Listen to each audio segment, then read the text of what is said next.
जब दुनिया की सरकारें कोरोना महामारी के खिलाफ जंग लड़ रही हैं, तब उसी समय हमारे देश की केंद्र एवं राज्य सरकारें कोरोना महामारी की आड़ में आदिवासियों की जमीन लूटने में व्यस्त हैं।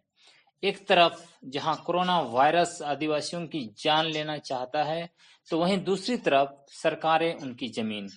आदिवासी कोरोना वायरस से अपनी जान बचाने के लिए जंग लड़े या सरकारों से अपनी जमीन बचाने के लिए भिड़े। गुजरात इसका ताजा उदाहरण है। स्टैच्यू ऑफ यूनिटी बनाने के बाद गुजरात सरकार एक बार फिर से उसी के आसपास 6 गांवों की जमीन को कब्जा करने के लिए नापजोक कर रही है। जब आदिवासी इसका विरोध कर रहे हैं, तब वहां बड़ी तादाद में पुलिस फोर्स को भरा जा रहा है। पुलिस आदिवासियों को डरा धमका रही है और उनके साथ मारपीट कर रही है। थोड़ा इस मसले को विस्तार से समझने की कोशिश करते हैं। 1961 में भारत के प्रधानमंत्री जवाहरलाल नेहरू ने गुजरात के नर्मदा जिलांतर्गत गरुड़ेश्वर तहसील में स्थित वागड़िया गांव के पास नर्मदा नदी पर सरदार सरोवर बांध का शिलान्यास किया था। बांध बनाने के लिए आसपास के 6 गांव क्रमशः केवड़िया, बागड़िया, गोरा, नवागाम, लिमडी और कोठी के खेतों में लगे धान की फसल को बर्बाद करने की एवज में आदिवासियों को मुआवजा दिया गया था। सरदार सरोवर नर्मदा निगम ने इसी मुआवजे को जमीन का मुआवजा बताते हुए इन गांवों के आदिवासियों की 927 एकड़ जमीन को मुआवजा दिए बगैर ही अधिकृत घोषित कर दिया। लेकिन जब इंजीनियरों को लगा कि तकनीकी कारणों से यह बांध उस जगह पर नहीं बनाया जा सकता है, तब बांध वागड़िया से 4 किलोमीटर दूर बारफरिया के पास बनाया गया। फलस्वरूप इन गांवों की अधिकृत जमीन ऐसे ही खाली पड़ी रही। वहां पर बाद में सरदार सरोवर नर्मदा निगम के कर्मचारियों के लिए कॉलोनी बनाया गया। जब बांध और नहर के निर्माण का कार्य समाप्त हो गया, तब कर्मचारियों की छटनी कर दी गई। इस तरह से कर्मचारियों ने कॉलोनियों को खाली कर दिया और कॉलोनियां खंडहर में तब्दील हो गई।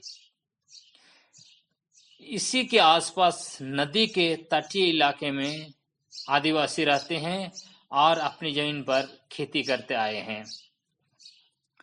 2013 में गुजरात के मुख्यमंत्री नरेंद्र मोदी ने सरदार सरोवर डैम और नहर के लिए अधिकृत घोषित जमीन पर स्टैच्यू ऑफ यूनिटी बनाने का प्रस्ताव लाया। इसके लिए नदी के बिल्कुल बीचों बीच में एक चोटी पर स्थित आदिवासियों का पवित्र पूजा स्थल वड़हत्या बाबा को नेस्तनाबूद कर दिया गया।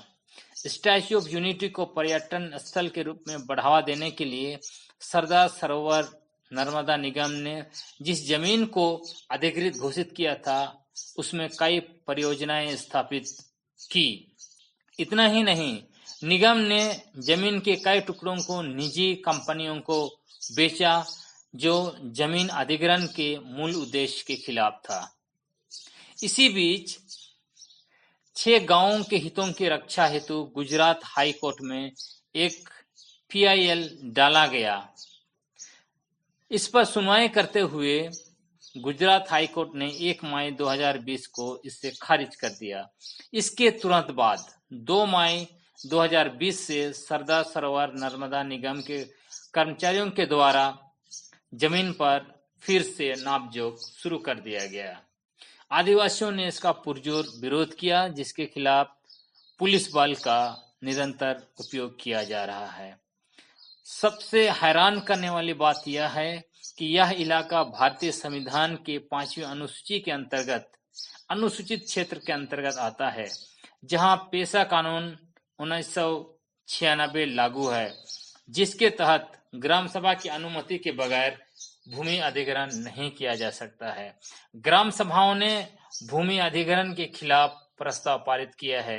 इसके बावजूद गुजरात सरकार ग्राम सभाओं के संवैधानिक अधिकारों को दरकिनार करते हुए आदिवासियों की जमीन को हथियाने में लगी हुई